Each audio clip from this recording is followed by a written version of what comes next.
ശരി, കമലേഷ് തുടരേണ്ടതാണ്. ഇപ്പോൾ കാർഷിക പ്രതിസന്ധിയിൽ കേന്ദ്രത്തെ കുറ്റപ്പെടുത്തിയിരിക്കുകയാണ് കൃഷിമന്ത്രി. കാലാവസ്ഥാ വ്യതിയാനവും കേന്ദ്ര സർക്കാർ നടപ്പാക്കുന്ന തെറ്റായ നയങ്ങളും പ്രതിസന്ധി സൃഷ്ടിക്കുന്നുവെന്നാണ് മന്ത്രി പറഞ്ഞത്. 34 രൂപയ്ക്ക് നാളികേരം സംഭരിക്കാൻ സർക്കാർ തയ്യാറാണെന്നും പി പ്രസാദ് നിയമസഭയെ അറിയിച്ചു. കാർഷിക പ്രതിസന്ധിയിൽ പ്രതിപക്ഷത്തിന് അടിയന്തര പ്രമേയ നോട്ടീസിന് മറുപടി പറയുകയായിരുന്നു അദ്ദേഹം. നമ്മുടെ രാജ്യത്ത് നടപ്പിലാക്കിയ നയങ്ങളും മറ്റുമാണ്. 365 ദിവസവും പച്ചത്തേങ്ങ ഈ വിലയ്ക്ക് 34 രൂപ കിലോയ്ക്ക് എന്ന തരത്തിൽ സംഭരിക്കാൻ സംസ്ഥാന സർക്കാർ പ്രതിജ്ഞാബദ്ധമാണ്, സംഭരിക്കുകയും ചെയ്യും. കമലേഷിലേക്ക് തന്നെ തിരികെ വരികയാണ്. കമലേഷ്, ഇപ്പോൾ കാർഷിക പ്രതിസന്ധിയിൽ പ്രതിപക്ഷം അടിയന്തര പ്രമേയ നോട്ടീസ് അവതരിപ്പിച്ചിരുന്നു.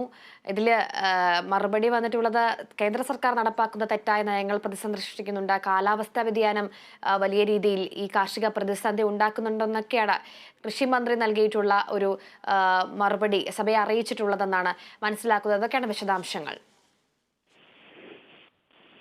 അനുജ, ഈ വിഷയവുമായി ബന്ധപ്പെട്ട് മന്ത്രി മറുപടി പറയുമ്പോൾ, അതായത് ഈ നാളികേര കർഷകർക്കടക്കം സർക്കാരിൽ നിന്നും വലിയ അവഗണന നേരിടേണ്ടി വരുന്നു എന്നതാണ്. അതായത് താങ്ങുവിലയടക്കം വർദ്ധിപ്പിക്കാതെ ഈ നാളികേര സംഭരണമടക്കം മുടങ്ങിപ്പോകുന്ന ഒരു സാഹചര്യമുണ്ട് എന്ന നിലയിലുള്ള വിമർശനമാണ് പ്രധാനമായും ഈ അടിയന്തര പ്രമേയത്തിൽ ഉന്നയിച്ചിരുന്നത്. അതിന് മറുപടി എന്നുള്ള നിലയിലാണ് മന്ത്രി ഇക്കാര്യങ്ങൾ വ്യക്തമാക്കിയിട്ടുള്ളത്. യാതൊരു തരത്തിലുള്ള അവഗണനയും നിലവിലില്ല, സർക്കാർ കൃത്യമായി ഇടപെടുന്നുണ്ട്.